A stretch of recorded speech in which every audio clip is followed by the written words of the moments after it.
For 6 hours, Communications Officer Sarah Chen's world was the endless, monotonous scroll of data on her monitor. Watchtower 7, humanity's sentinel at the edge of known space, was a post defined by its quiet. Its purpose was to listen to the cosmos and catalog its whispers. But for the last 20 minutes, a whisper of a different kind had nagged at her. A pattern in the static, too regular to be natural, too faint to be obvious. She isolated the frequency, and her AI began stripping away the layers of interference and cosmic decay.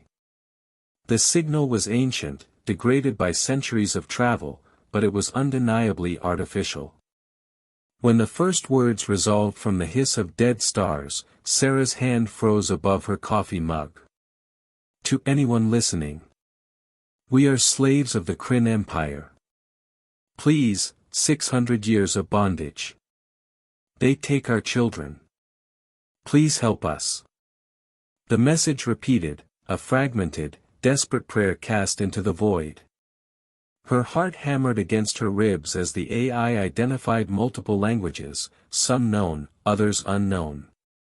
The signal analysis was chilling. This plea had been broadcasting for at least 40 years. 40 years of screaming into the darkness. Protocol evaporated.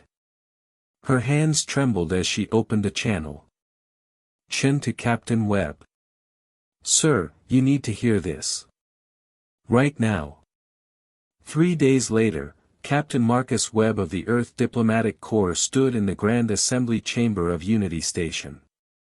The vast amphitheater, a monument to galactic cooperation, was designed to inspire harmony.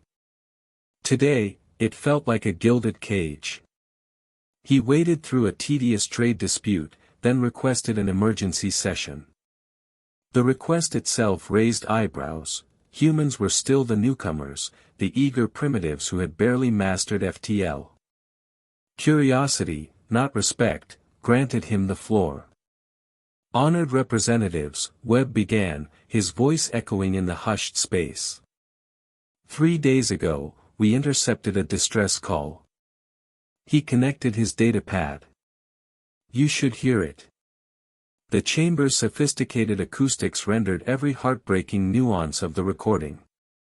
2 minutes of fractured pleas from beings whose hope was gone, but whose voices were not. When it ended, Webb looked out, expecting outrage. Instead, he found discomfort, embarrassment, and on the ancient, chitinous face of Ambassador Theln of the Vroyan Collective, something that looked like guilt. Captain Webb, Theln's translator buzzed smoothly. We appreciate your concern, but this matter is complicated. With respect, Ambassador, what is complicated? These people are slaves. A nervous murmur rippled through the chamber. Typical Deathworlder reaction, a translated fragment reached him. They don't understand. Theln raised a manipulator appendage. Please. Join me in conference. This discussion requires context you lack. The door to the private room sealed with a soft hiss. Theln's paternal tone returned. Captain, we felt the same outrage when we first learned of the Kryn 700 years ago. We, too, were certain action was mandatory. Then why hasn't anything been done? Webb demanded. Because we tried, Theln said, his sensory stalks drooping. 612 years ago, the Council authorized a military intervention. 17 species, over 10,000 vessels. We were certain of victory. Webb leaned forward. What happened? We lost. Spectacularly. 6 million dead. Hundreds of ships destroyed. We didn't free a single soul. The Kryn pushed us back and launched retaliatory strikes. We negotiated a ceasefire. They stay in their territory, we stay in ours. We do not interfere. You made peace with slavers, Webb stated, the words cold and flat. We made peace because the alternative was mutual destruction. Feln accessed a database. You have a concept, realpolitik. Sometimes the moral choice and the practical one are not the same. The Kryn situation is a tragedy, but it is contained. How many slaves? Feln hesitated. Approximately 4 billion. Across 12 species. The situation is stable. Stable, Webb repeated, the word tasting of ash. You call 4 billion lives in chains stable. I call it reality. Humanity is new. You are idealistic. We value that.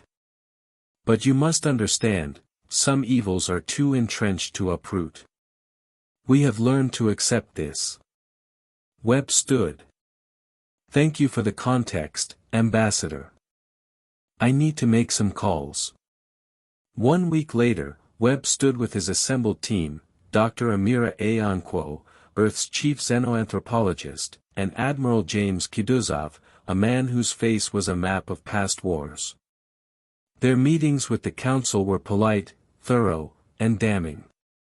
The Council had tried sanctions, the Kryn were self-sufficient. They sent annual protests, the Kryn ignored them. Their current strategy was containment and hope. Hope the Kryn would evolve. Hope the problem would solve itself. For 3 days, Admiral Kuduzov listened in silence. On the 4th, he finally spoke in a meeting with the jellyfish-like security director, Velm. Why not? Kuduzov's voice was quiet. Velm pulsed with confusion. I'm sorry, Admiral. You've explained why it's difficult, costly, why it failed. You haven't said why it's impossible. So I'm asking. Why not try?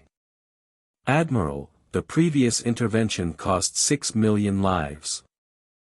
And how many lives have been lost to slavery in the 6 centuries since? Kuduzov's steel showed through. You assume those deaths were inevitable. You assume it because the alternative means confronting your own failure. Ambassador Theln interjected. Admiral, your passion is noted, but this is basic mathematics. The cost would be catastrophic, and we would likely fail. That is not cowardice. Too high for whom, Ambassador? Kuduzov's gaze was unwavering. For you, in comfort. Or for the 4 billion in chains. If you asked them if freedom was worth the risk, what do you think they'd say? The meeting ended soon after. Back in their quarters, the truth was plain. They're not going to act, Ayanquo said. They can't. It's not in their nature. Most council species evolved in paradise, Webb added. Cooperation is their instinct. Total war is a terror they cannot comprehend. Kuduzov stared out at the stars. Earth was not a paradise. We learned that evil, unchallenged, only grows. He turned to them. So we go home. We ask our people what they want to do. Because this must be humanity's decision. The debate in the United Earth Assembly lasted 3 days. They played the full, 10-minute recording, the pleas, the songs, the poetry of a people who had never known freedom. One line resonated above all, we sing so our children remember they were meant to fly. The vote was not unanimous, but it was decisive. When Captain Webb returned to the Galactic Council, his request was simple, authorization for a humanitarian intervention. The Council's refusal was swift, delivered by Director Velm. The Kryn situation falls under the Prime Non-Interference Directive.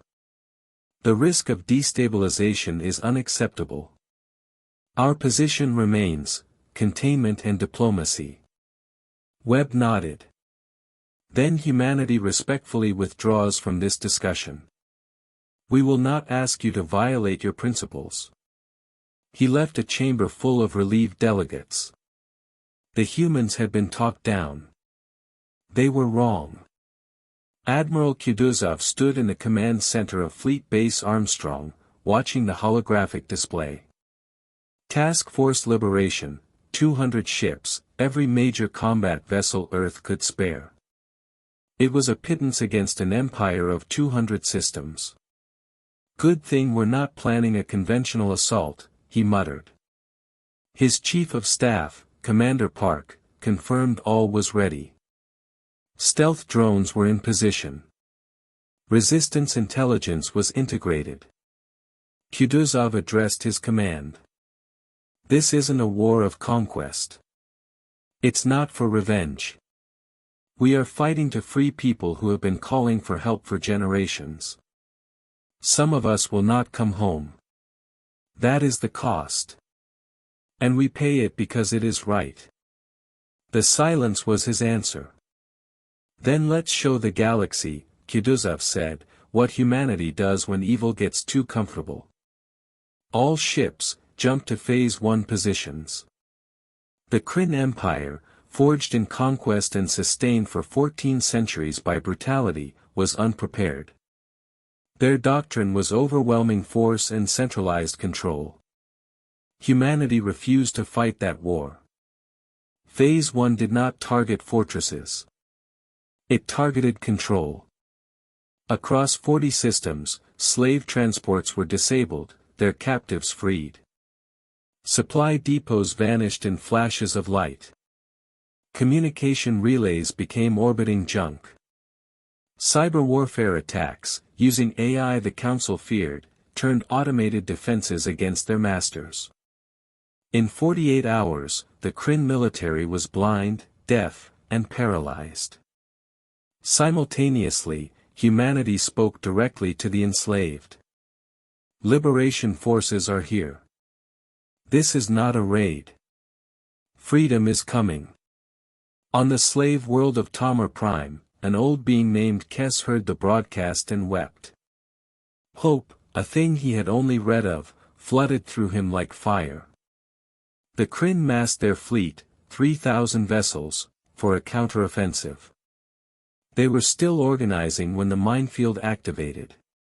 Human stealth mines, seeded weeks before, detonated in a precise, cascading symphony of destruction. 800 Kryn ships died without ever seeing their enemy. When the Kryn dispersed, humanity hunted them in detail. It was a master class in asymmetric warfare, and the Kryn had no answer. On the ground, human forces documented everything. War crimes, torture centers, breeding facilities, all catalogued for the tribunals to come. Dr. Aonquo watched a Marine from Detroit kneel and offer water to a child. Are you gods? The child asked. No, sweetie, the Marine said. We're just people like you. And you're free now. For months after it began, the last Kryn stronghold fell. An empire that had stood for 14 centuries was gone. 4 billion beings were free. The cost, 12,000 human lives. The Council's messages had grown increasingly frantic. When Kutuzov finally returned to Unity Station, he brought a single data core. He let the evidence speak for itself. 6 centuries of atrocities, presented with clinical, horrifying precision. When it ended, the chamber was steeped in a stunned, sickened silence. Ambassador Thelm found his voice. You cannot simply dissolve a sovereign nation. You violated every principle of international law. Law. Kutuzov's voice was a whipcrack. You lecture us about law. You who sat in comfort for 600 years while billions suffered. You who made peace with slavers and called it pragmatism. You don't understand what you've done. Velm pulsed. You've shown that overwhelming force can achieve any objective. You've undermined centuries of diplomacy. We freed 4 billion slaves, Kutuzov said. Everything else is noise. The Kryn situation was stable. Dr. Aonquo stepped forward. Stable for you. It meant accepting evil as permanent. We reject that. You're Deathworlders, another delegate spat. You only understand violence. Webb laughed, a bitter, sharp sound. We understand that evil unchallenged grows. We understand that peace bought with the suffering of others is no peace at all. And we understand that sometimes, the moral choice is the practical one. You just have to be willing to pay the cost. As the chamber erupted, Aonquo raised her voice. We've reviewed your databases. The Kryn aren't the only ones, are they? Silence fell again. We've identified 4 other slave empires. All considered too difficult to confront. She let the statement hang. How long until you find a way to call that stable, too? Kuduzov moved to the center of the platform. Earth sought your approval first. We believed in your commitment to justice. You failed. You chose comfort over righteousness. His gaze swept the chamber. We will not make that mistake again. What are you saying? Thelm demanded. To every enslaved being in this galaxy, we hear you. We are coming. To every tyrant who profits from suffering, your time is ending. He paused, letting his final words sink in. And to this council, you can either help us build something better, or you can stay out of our way. The choice is yours. The delegates stared, finally comprehending the force they had patronized for so long. These were not naive children. They were apex predators from a death world, and they had decided that slavery was an abomination worth eradicating. The galaxy had just become a much larger, and much more dangerous, place.